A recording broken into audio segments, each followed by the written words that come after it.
Deep news मध्ये आपलं हार्दिक स्वागत. आजच्या ठळक घडामोडी. खेडमध्ये अल्पवयीन मुलीवर लैंगिक अत्याचार, 56 वर्षीय पोस्टमनवर पोक्सो खाली गुन्हा.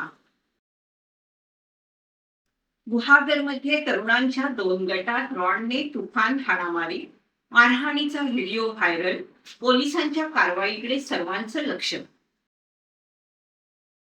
प्रलंबित तक्रारी वेळेत निकाली काढा, अन्यथा अधिकाऱ्यांवर कारवाई, जिल्हाधिकारी मनोज जिंदल यांचा इशारा. दहिवली दरडग्रस्तांना महसूल मंत्री चंद्रशेखर बावनकुळे यांनी केली घर बांधणीसाठी प्रत्येकी 2 लाख रुपयांची मदत जाहीर.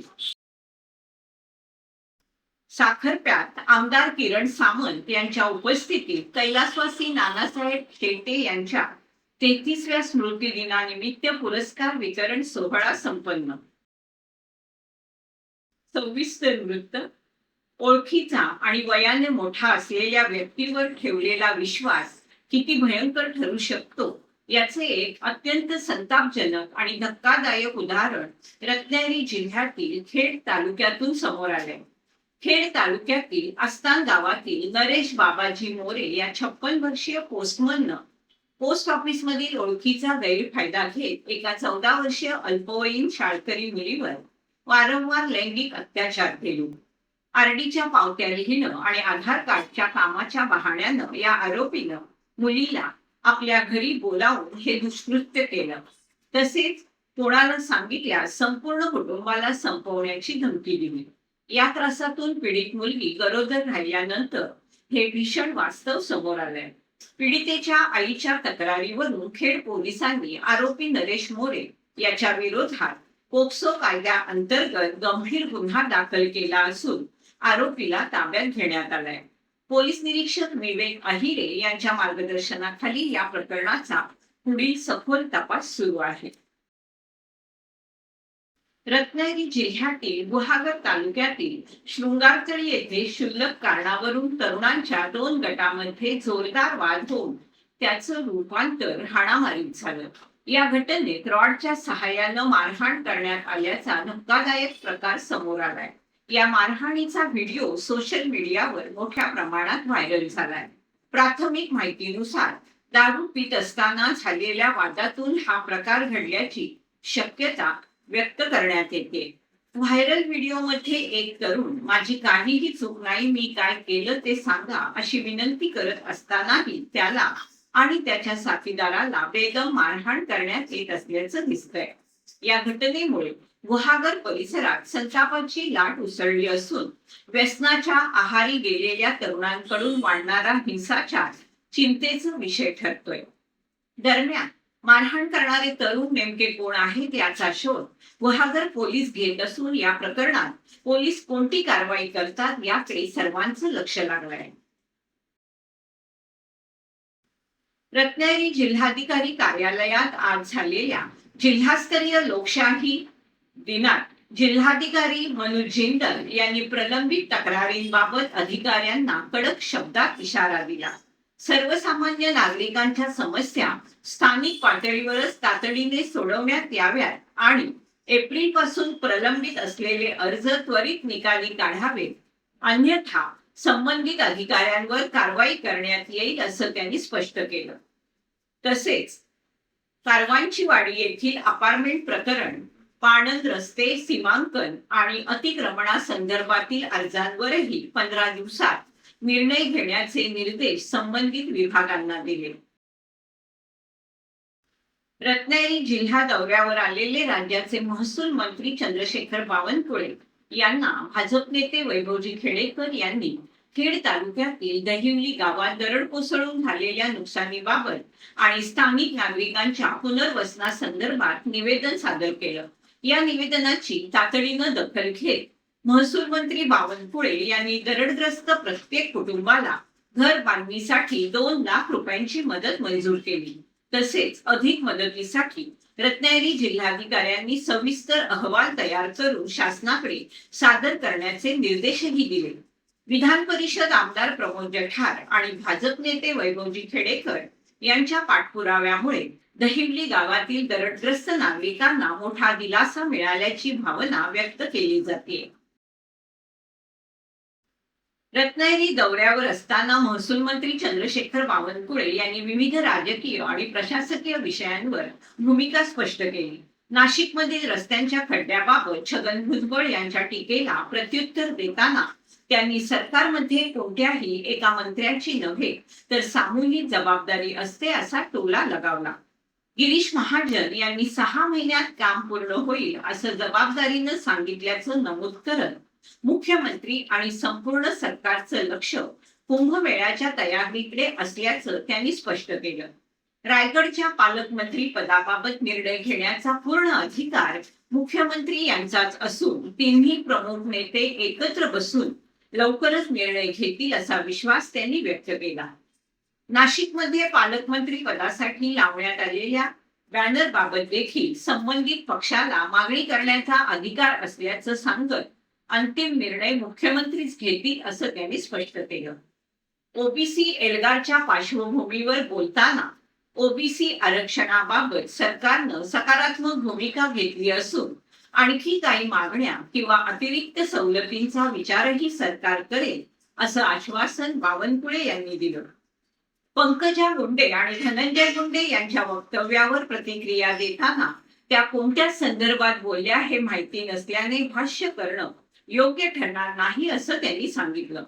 महाराष्ट्राची संस्कृती आणि सभ्यता जपत सत्ताधारी आणि विरोधकांनी विकासाच्या राजकारणासाठी एकत्र काम करण्याची गरजही त्यांनी अधोरेखित केली. टिपके याच्या वडिलांनी केलेल्या चौकशीच्या मागणीबाबत अद्याप माहिती नसल्याचं सांगत संपूर्ण माहिती मिळाल्यानंतरच यावर प्रतिक्रिया देणार असल्याचं महसूल मंत्री चंद्रशेखर बावनकुळे यांनी स्पष्ट केलं.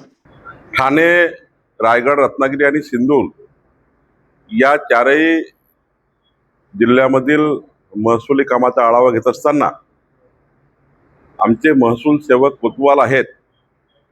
त्यांची मागणी अशी आहे की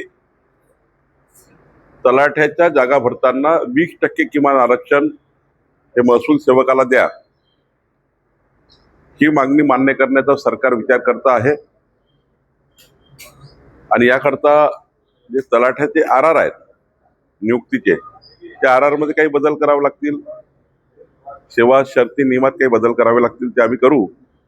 पण महसुली सेवकांना हे त्या ठिकाणी जे अनुभवी महसुली सेवक आहे, कोतवाल आहे, त्यांना तलाठ्याच्या जागावर त्या ठिकाणी आपल्याला नव्या नियुक्त करताना देता येईल आपल्याला.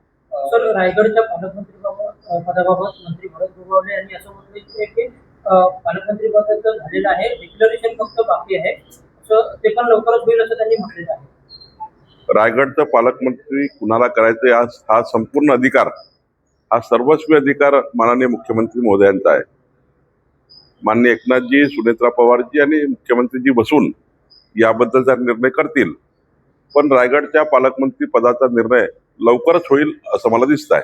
नाशिकच्या पालकमंत्री पदाबाबतचा वाद पुन्हा पेटण्याची शक्यता आहे, कारण छगन भुजबळ यांना पालकमंत्री करावं आणि नाशिकला खड्ड्यातून बाहेर काढावं अशी मागणी करणारे बॅनर्स जे आहेत, मुख्यमंत्र्यांकडे मागणी करणारे बॅनर्स नाशिकमध्ये झळकलेले आहेत. ठीक आहे, त्यांच्या पक्षाची मागणी त्यांनी करणे योग्य आहे. पण शेवटी मी आधीच सांगितलं की सर्वस्वी अधिकार मुख्यमंत्र्याचे आहे. माननीय मुख्यमंत्री योग्य निर्णय करतील आणि शेवटी निर्णय करताना सर्वच पक्षाला आम्ही सोबत घेऊन त्यांचा समन्वय करून हा निर्णय होत असतो. मी आधीच सांगितलं की एकनाथजी, सुनेत्रा पवारजी आणि आमचे मुख्यमंत्री बसून निर्णय करतील. विदर्भामध्ये आज 11 जिल्ह्यांमध्ये ओबीसीचा एल्गार पाहायला मिळणार आहे आरक्षणासाठी. ओबीसी आरक्षणासंबंधी तर सरकारने सकारात्मक भूमिका आता पण घेतलेला आहे. जे काही निर्णय 65 वर्षाच्या काँग्रेसच्या सरकारच्या काळात झाले नाही, तेवढे सारे निर्णय ओबीसी समाजाकरता माननीय पंतप्रधान नरेंद्र मोदीजी, माननीय देवेंद्र फडणवीसच्या सरकारने घेतले आहे. पण अजून काही मागण्या असतील त्या आम्ही पूर्ण करू. शेवटी आरक्षणाच्या मागणी संदर्भाने तर काही प्रश्न नाही, पण ओबीसीला काही अजून ऍडिशनल सवलती पाहिजे आहेत, त्यांच्या काही मागण्या आहेत, त्या सुद्धा पूर्ण करण्याचा सरकार विचार करेल. पंकजा यांनी असं म्हटलेलं आहे की निवृत्तीचा कंटाळा राजकारणात निवृत्ती संदर्भात म्हटलंय. काय कुठल्या संदर्भाने पंकजाताई बोलल्या हे मला माहिती नाही. मला वाटतं असा काही त्या कधीच विचार करत नाही. तर धनंजय मुंडे यांनी या संदर्भात असं म्हटलं की सध्या राजकारणाची अतिशय गलिच्छ पातळी झालेली आहे. जातीपातीच्या राजकारणाने राजकारण गाठलेलं आहे. त्यामुळे कधी कधी आम्हालाही वाटतं की राजकारणात राहावं की नाही. धनंजय मुंडे कुठल्या संदर्भाने बोलले, पंकजाताई कुठल्या संदर्भाने बोलला, मला काही माहिती नाही. त्यामुळे मी काही टिप्पणी करणं योग्य नाही. खरं तर आपल्या महाराष्ट्राचे संस्कार संस्कृती जपूनच आपण सर्वांनी राजकारण केलं पाहिजे. पक्ष विरोधी पक्षांनी एकत्र येऊन महाराष्ट्राच्या विकासाचे राजकारण केलं पाहिजे, ही भूमिका महत्वाची आहे. सर दिपकेच्या वडिलांच्या खात्याची म्हणजे बँकेची चौकशी व्हावी असं उद्धवमधल्या एका आरटीआय कार्यकर्त्यांनी म्हटलेलं आहे. त्याबद्दल मला माहिती नाही त्यांनी काय मागितलं. त्याबद्दलचं माहिती मला मिळाली तर मी बोलेल. तर नाशिकमधल्या खड्ड्यांवरून महायुतीतल्या 2 मंत्र्यांमध्ये दुसऱ्याचा दिसतो. कारण खड्ड्याची जबाबदारी गिरीश महाजन यांनी घेतली पाहिजे. जबाबदारी ढकलून चालणार नाही असं छगन भुजबळ यांनी म्हटलेलं आहे. तर मी कुंभमेळा मंत्री आहे, ती जबाबदारी माझ्या येणाऱ्या 6 महिन्यात कामं पूर्ण होतील असं महाजन यांनी म्हटलं. माननीय गिरीश महाजन साहेबांनी हे म्हटलंच आहे की 6 महिन्यात पूर्ण कामं होतील, तर मग ते त्यांनी जबाबदारी सांगितलं आहे. आणि त्यांना कुंभमंत्री म्हणून जबाबदारी आहे. माननीय मुख्यमंत्री महोदयांचं आणि सर्वांचंच लक्ष कुंभमेळ्यावर आहे. पण कुठल्याही एका व्यक्तीची जबाबदारी नसतं, सरकारमध्ये सामूहिक जबाबदारी असतं. कुठलेही व्यक्ती किंवा मंत्री हे त्यांची जबाबदारी यांच्या जबाबदारीपेक्षा सामूहिक जबाबदारी म्हणून सर्वांनी काम केलं पाहिजे, ते आम्ही करू. साखरपा येथील समाजसेवक लोकनेते कैलासवासी नानासाहेब शेटे यांच्या 33व्या स्मृतिदिनानिमित्त आयोजित पुरस्कार वितरण सोहळा संपन्न झाला. या कार्यक्रमाला लांजा राजापूर विधानसभा मतदारसंघाचे आमदार किरण सामंत उपस्थित होते. कैलासवासी नानासाहेब शेटे यांच्या प्रतिमेला पुष्पहार अर्पण करून अभिवादन करण्यात आलं. त्यानंतर 2 मिनिटं मौन पाळून त्यांच्या कार्याला आदरांजली वाहण्यात आली. आमदार किरण सामंत यांनी आपल्या मनोगतात कैलासवासी नानासाहेब शेटे यांच्या समाजकार्यातील योगदानाचा गौरव करताना सांगितलं, राणी लक्ष्मीबाई यांचा मूळ गाव लांजा तालुक्यातील कोट असून या गावात त्यांचं स्मारक होण्यासाठी सत्कार मूर्ती शांताराम सुर्वे यांनी केलेल्या मागणीला पुष्टी देत हे स्मारक उभारण्यासाठी आपण निधी उत्पन्न करून देणार आहोत असं म्हटलं. यावेळी विविध क्षेत्रात उल्लेखनीय कार्य करणाऱ्या मान्यवर समाजसेवक, शिक्षक, आरोग्य कर्मचारी, शेतकरी, उद्योजक, युवक तसेच सामाजिक आणि सांस्कृतिक क्षेत्रातील कार्यकर्त्यांचा कैलासवासी नानासाहेब शेटे स्मृती पुरस्कार देऊन गौरव करण्यात आला. सन्मानचिन्ह, शाल, श्रीफळ आणि प्रशस्ती पत्र देऊन पुरस्कारार्थींचा सत्कार करण्यात आला. यावेळी जिल्हा परिषदेचे उपाध्यक्ष विलास चाळके, जिल्हा नियोजन समिती सदस्य बापू शेटे, उद्योजक विष्णू रामाने, युस्तू आरते, दत्ताराम शिंदे, संतोष केसरकर, गणपत शिर्के, राजू खुरुप, बाबा भिंगारडे यांच्यासह संस्थेचे सर्व पदाधिकारी, ग्रामस्थ, महिला वर्ग उपस्थित होते. प्रजापिता ब्रह्मकुमारी ईश्वरीय विश्वविद्यालय खेड सेवा केंद्र येथे 10 कोटी नशामुक्ती प्रतिज्ञा अभियानचा शुभारंभ उत्साहात संपन्न झाला. या अभियानाचे उद्घाटन केंद्रातील सर्व ब्रह्मकुमार आणि ब्रह्मकुमारी यांच्या हस्ते करण्यात आलं. यावेळी आदरणीय गीताबहेनजी यांनी उपस्थितांना मार्गदर्शन करताना नशामुक्त समाज निर्मितीसाठी जनजागृतीचं महत्त्व अधोरेखित केलं. नशेच्या वाढत्या दुष्परिणामांमुळे व्यक्ती, कुटुंब आणि समाजावर होणारे परिणाम स्पष्ट करत त्यांनी प्रत्येकानं नशामुक्त जीवनाचा संकल्प करण्याचं आवाहन केलं. यानंतर उपस्थितांनी सामूहिक प्रतिज्ञा घेत कोणत्याही प्रकारच्या नशेपासून स्वतःला दूर ठेवण्याचा निर्धार व्यक्त केला. तसेच स्वस्थ, मूल्यनिष्ठ आणि सकारात्मक जीवनशैली स्वीकारणं, आत्मसन्मान, शुद्धता आणि श्रेष्ठ संस्कारांचा विकास करणं, तन, मन, समय आणि शक्तींचा सदुपयोग करणं, नशामुक्त, स्वस्थ, विकसित भारताच्या निर्मितीसाठी सकारात्मक योगदान देण्याचा संकल्प करण्यात आला. या अभियानामुळे समाजात नशामुक्तीबाबत व्यापक जनजागृती निर्माण होऊन युवकांमध्ये सकारात्मक विचार आणि निरोगी जीवनशैलीचा प्रसार होईल असा विश्वास यावेळी व्यक्त करण्यात आला. फ्रेंडशिप डेच्या निमित्तानं रत्नागिरीमध्ये Rotary club of Ratnagiri mid टाउनच्या वतीने आयोजित करण्यात आलेली रोटरी फ्रेंडशिप रन 2026 उत्साहात पार पडली.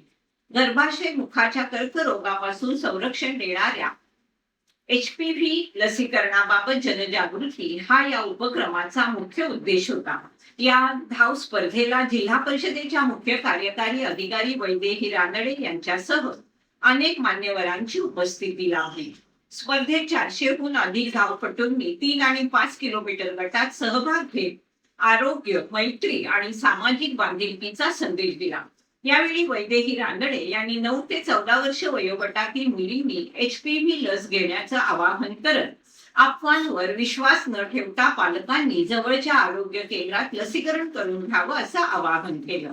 कार्यक्रमाच्या यशस्वी आयोजनासाठी रोटरी क्लबच्या पदाधिकाऱ्यांसह विविध संस्था, स्वयंसेवक आणि शासकीय विभागाचं सहकार्य लाभलं. रत्नागिरी जिल्ह्यातील गुहागर तालुक्यातील हेदवी विद्यानिकेतन विद्यालयाच्या परिसरात दुर्मिळ कस्तुरी मांजर आढळून आल्याने विद्यार्थी, शिक्षक आणि ग्रामस्थांमध्ये मोठं कुतूहल निर्माण झालं. घटनेची माहिती मिळताच वन विभागाला कळवण्यात आलं. पर्यावरणीय समतोलासाठी महत्वाचा मानला जाणारा हा लाजाळू वन्य प्राणी सुरक्षित राहावा, तसेच अशा प्राण्यांना कोणतीही इजा न करता तातडीनं वन विभागाशी संपर्क साधावा असं आवाहन वन्यजीव प्रेमींनी केलं. रत्नागिरी जिल्ह्यातील राजापूर तालुक्यात पारंपरिक नांगरणी स्पर्धेचा उत्साह पाहायला मिळाला. यावेळी रयत क्रांती संघटनेचे अध्यक्ष तथा माजी आमदार सदाभाऊ खोत यांनी राजकीय मंचाऐवजी थेट शेतात उतरून जॅकीची भूमिका साकारली. कोशिवळे गुरववाडी येथे आयोजित नांगरणी स्पर्धेत त्यांनी बैलांची खिलारी जोडी चिखलातून वेगाने पळवत स्पर्धेचा मनमुराद आनंद लुटला. सदाभाऊ खोत यांचा हा अनोखा अंदाज उपस्थितांसाठी विशेष आकर्षण ठरला असून त्यांच्या सहभागाला शेतकरी आणि ग्रामस्थांनी उत्स्फूर्त प्रतिसाद दिला. दापोली तालुक्यातील वाळंजवाडी पाचवली येथील तपोवनातील श्री स्वामी समर्थ महाराज मंदिरात अक्कलकोट निवासी सद्गुरू श्री स्वामी समर्थ महाराज यांचा गुरुपौर्णिमा उत्सव 29 जुलै रोजी भक्तिमय वातावरणात संपन्न झाला. या उत्सवानिमित्त दिवसभर विविध धार्मिक कार्यक्रमांचं आयोजन करण्यात आलं होतं.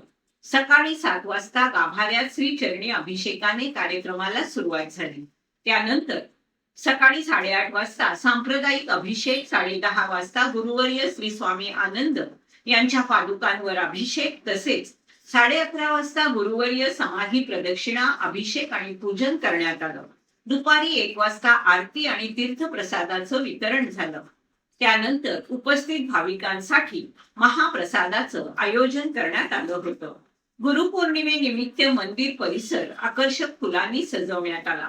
परिसरात दिवसभर श्री स्वामी समर्थ नामजप, भजन आणि भक्तिगीतांचा गजर सुरू होता. मोठ्या संख्येने उपस्थित भाविकांनी श्री स्वामी समर्थ महाराजांचं दर्शन घेऊन आशीर्वाद घेतले. उत्सवाच्या निमित्ताने गुरुभक्ती, अध्यात्म आणि सेवाभावाचा संदेश देत हा सोहळा उत्साहात आणि भक्तिमय वातावरणात पार पडला. याचबरोबर वेळ झाली इथेच थांबण्याची. आपण पाहत राहा आपली लाडकी वाहिनी दीपवाहिनी.